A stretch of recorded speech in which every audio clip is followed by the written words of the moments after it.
Praise the Lord. Hallelujah. യേശുവേ നന്ദി, യേശുവേ ആരാധന. യേശുവിലെ ഏറ്റവും സ്നേഹം നിറഞ്ഞ സഹോദരി സഹോദരന്മാരെ, ഈ ദിവസത്തിൻ്റെ ആരംഭത്തിൽ ഈ ശുശ്രൂഷയിൽ പങ്കെടുക്കുവാൻ നേരത്തെ ഉണർന്നു വന്ന എല്ലാവരെയും ഈശോ അനുഗ്രഹിക്കട്ടെ എന്ന് പ്രാർത്ഥിക്കുന്നു. വില കൊടുത്ത് വന്ന നിങ്ങളെ കർത്താവ് അനുഗ്രഹിക്കും. ഒപ്പം തന്നെ നിങ്ങൾ ഈ വചനം ശ്രവിച്ച ശേഷം, ധ്യാനിച്ച ശേഷം മറ്റു മക്കളുമായി പങ്കുവയ്ക്കുമ്പോൾ ഇരട്ടി അഭിഷേകം തരും കേട്ടോ, മറക്കരുത്. എങ്കിൽ നമ്മൾ ഇന്ന് ധ്യാനിക്കുന്ന വചനഭാഗം തെസ്സലോനിക്കർക്ക് എഴുതിയ ലേഖനം 5-ാം അധ്യായം 11-ാം വാക്യം. അതിപ്രകാരമാണ്: അതിനാൽ നിങ്ങൾ ഇപ്പോൾ ചെയ്യുന്നത് പോലെ തന്നെ തമ്മിൽ തമ്മിൽ ആശ്വസിപ്പിക്കുകയും പരസ്പര ഉന്നമനത്തിനു വേണ്ടി യത്നിക്കുകയും ചെയ്യുവിൻ. അവർക്ക് പ്രിയമുള്ളവർ, പരസ്പരം പ്രോത്സാഹിപ്പിക്കുക, സഭ കെട്ടിപ്പടുത്തുക, വീണ്ടും പ്രിയമുള്ളവരെ ഒരുമിച്ച് മുന്നേറുക. ഇതാണ് ദൈവം നമ്മളിൽ നിന്ന് പ്രതീക്ഷിക്കുന്നത്. അത് വചനം പറയുന്നത് പരസ്പരം പ്രോത്സാഹിപ്പിക്കുകയും കെട്ടിപ്പടുത്തുകയും ചെയ്യണം. അത് ഈ സമൂഹത്തെ നോക്കി പൗലോസിലെ പറയുക, നിങ്ങൾ ചെയ്യുന്നതാ, അതങ്ങ് തുടർന്നാൽ മതി എന്നാണ് പൗലോസിലെ പറയുന്നത്.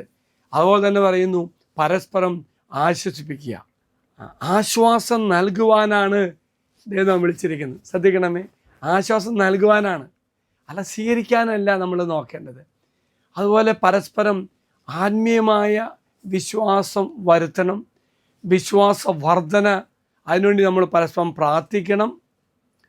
മറ്റുള്ളവരെ നമ്മൾ ആശ്വസിപ്പിക്കുന്നുണ്ട്. എൻ്റെ പൗലോസിൽ പറയാണ് അതങ്ങ് തുടരണമെന്ന്.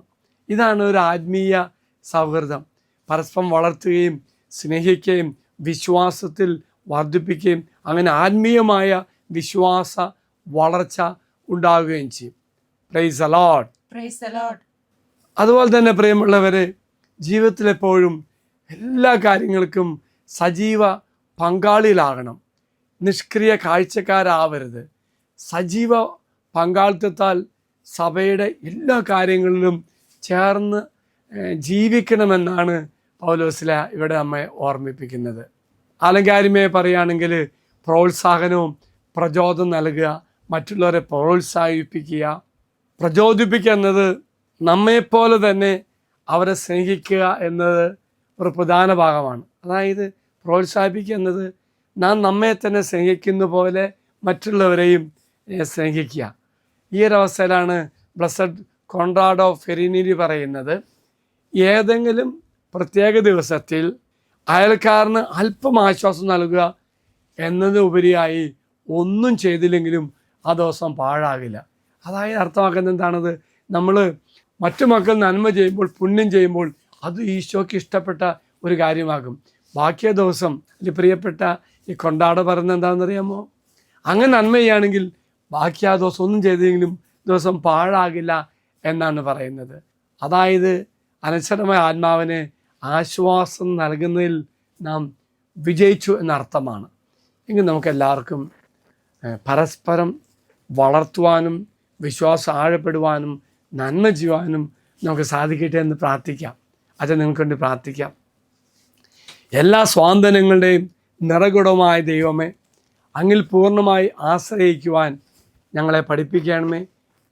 അപ്പോൾ ഞങ്ങൾ എല്ലാ കഷ്ടതകളിലും വേദനകളിലും ഞങ്ങളുടെ അയൽക്കാരനെ ക്രിസ്തുവിന് തുല്യമായി ആശ്വസിപ്പിക്കുകയും സ്നേഹിക്കുകയും ചെയ്യും.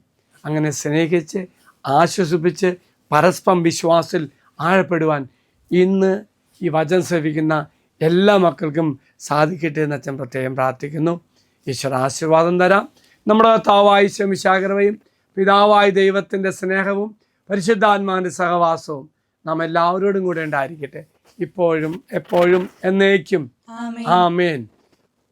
പ്രിയമുള്ളവരെ, മറക്കരുത്, ആശ്വസിപ്പിച്ചുകൊണ്ട് സ്നേഹം നൽകിക്കൊണ്ട് നന്മ ചെയ്തുകൊണ്ട് നാം നമ്മെ തന്നെ സ്നേഹിക്കുന്ന പോലെ മറ്റുള്ളവരെ സ്നേഹിക്കാൻ നമുക്ക് സാധിക്കട്ടെ. ഈ വചനം നിങ്ങൾ മറ്റു മക്കളുമായി പങ്കുവെക്കണം കേട്ടോ. അവരും കേൾക്കും, അവരും തുല്യ അനുഗ്രഹം പ്രാപിക്കുവാൻ നമുക്ക് അവർക്ക് വേണ്ടി പ്രാർത്ഥിക്കുകയും ചെയ്യാം. ഒരു നല്ല ദിവസം അച്ഛൻ ആശംസിക്കുന്നു. എല്ലാവരും കർത്താവ് അനുഗ്രഹിക്കട്ടെ.